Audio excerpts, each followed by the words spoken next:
नंढो black hole काइनात जे ॾोराहे देश में हाणे ताईं जो सभ खां नंढो ब्लैक होल दरियाफ़्त, जंहिंसां पाण ब्लैक होल जे ठहण जी हाणोके नज़रियनि ते नज़र विझण जी ज़रूरत बि थी सघे थी।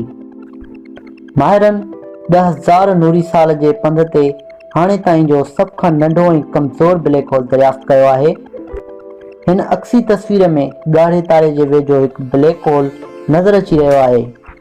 उन ब्लैक होल जी एराज़ी 20 किलोमीटर आहे ऐं इहो हिकु वॾे तारे जे वेझो चकर लॻाए रहियो आहे, पर उन खे खाइण या उन जो मादो चोरी करण खां मजबूर आहे। 83 ॾींहं में ही ब्लैक होल पंहिंजो हिकु चकर पूरो करे वठंदो आहे ऐं इहो ख़्यालु आहे त इहो ज़मीन खां 10,000 नूरी साल जे पंध ते आहे। हिन ब्लैक होल खे ओहियो स्टेट यूनिवर्सिटी जे टूड थॉमस ऐं उन जी टीम दरियाफ़्त कयो आहे। हिन नंढे ब्लैक होल जी क़ीमत असांजे सिज खां 3.5 सैकड़ो वधीक आहे। जेकॾहिं को न्यूट्रॉन तारो ऐं ब्लैक होल असांजे सिज खां ॿीणो या 5 सैकड़ो वधीक जिस्मात जो हुजे त हुन खे मास गैप चवंदा आहिनि। न्यूट्रॉन तारो या ब्लैक होल ॿई घणे तारे जे तबाह थियण सां पैदा थींदा आहिनि।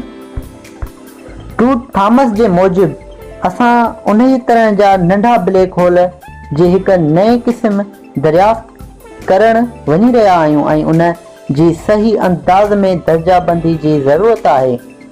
उन बुनियाद ते नंढा ब्लैक होल ऐं न्यूट्रॉन तारा जी तहक़ीक़ वधीक साम्हूं आई आहे।